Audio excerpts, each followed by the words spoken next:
What's going on, champs and chambits? It's FireMonkey here, and with today's content update, or I guess with today's little blog post they announced a little bit earlier, like 10-20 minutes ago or whatever else, we got the official reveal of November 2022 Fortnite's crew pack, which is the Inquisitor. So in today's YouTube video, I'll be telling you all the cosmetics, everything you need to know, the dope loading screen that comes along with this crew pack, and just everything else going on. So let's go ahead and hop into a Horde Rush match and go through the entire blog post. Alright, so an interesting thing about this crew pack this time around is that we've already seen it in game, because the Inquisitor is the mini bosses actually over here at Grim Gables over on the map, or I guess Grim Gables, and they actually reference that in the blog post because the first line of it states the following: "Bound to the Grim Gables basement no more. The unfathomable Inquisitor is on the hunt from the inky shadows." The Four Nightmares antagonist is the outfit of the November 2022 crew pack, which goes live for all active Fortnite crew subscribers at approximately 8 p.m. Eastern time on October 31st, 2022.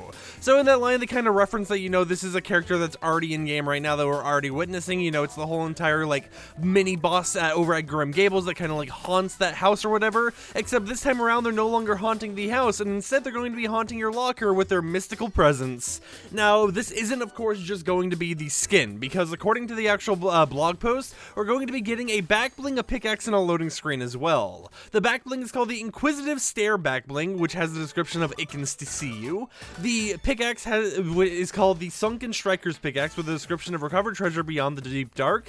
And then the Hunter's Moon loading screen, which I think is super cool and well detailed, has the description of "The tide has turned." So in total, we have a lot of cosmetics here, not as much as some other crew packs, but still a decent amount, where if you like the skin, you can complete it not only with stuff from the crew pack, but stuff from the free Fortnitemares rewards as well. Because if you guys don't recall, in the Fortnitemares event that's currently going on right now, you can get the Inquisitor banner and a music pack dedicated to this character. So you'll be able to make basically a whole entire set based off of this character and everything without having to worry about too much. Now, based on the pickaxes and everything in the back bling, it looks like this is going to be one of those interesting back bling synergies where you'll be able to take the pickaxes off of the back bling and just swap them on, swap them off, stuff like that. So that's really cool to see. And of course, who doesn't love some extra interactivity with a skin that some people out there might actually be maining, even if it's a skin that you might not be too particularly interested in as of right now.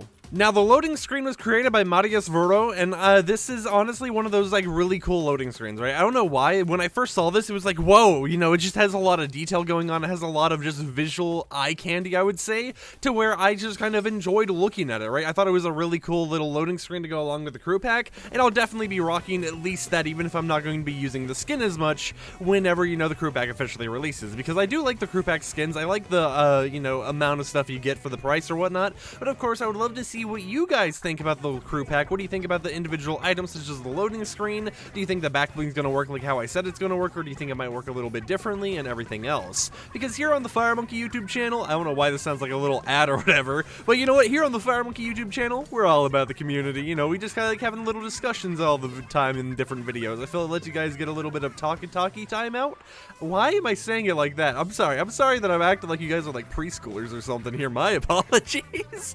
But I feel like, it's just nice for us to kind of talk about a specific topic that kind of relates sometimes to what the main focus for the video is. But as a little bit of a bonus topic, just a little bit of an added ramble at the very end of this video before we end it off, a brand new survey had gotten released recently, and there was some interesting skins in it. There definitely was some interesting ones. So I'll be talking about that in the upcoming days, right? I'll be talking about the crew pack, well, not the crew pack, because we just talked about it, but I'll be talking about the survey skins, all the new ones, where you can find HD upscales of them if you want to look at them on their own and just see what you like or dislike about them. But yeah, it's pretty interesting to see that we got another just survey. This one got kind of shadow dropped and started getting sent to people at 4 in the morning my time. So I woke up and there was 40 DMs, 40 to 50 DMs of people just being like, "FireMonkey survey, FireMonkey, there's this survey here. Look at the survey." So I thought I would just mention it now because obviously, the crew pack is more of the important topic for today, but I still want to give you guys a glimpse at some of the other stuff that's gone on recently. With that said, however, I don't really have much else to say. I hope you champs and chambits enjoyed today's short little news recap. If you did, consider subscribing and support the content I create. I gotta be honest, I love this live commentary format, and I hope you guys do. I heard a lot of good stuff about it from content creators and from you guys alike, so I'm just glad I'm able to continue doing this format and not have to worry so much about waiting for stuff to get decrypted or whatever, just to spin around cosmetics in a locker. But with that little bit of extra rambles out of the way, I'll see you champs and chambits tomorrow with another YouTube video. Peace out.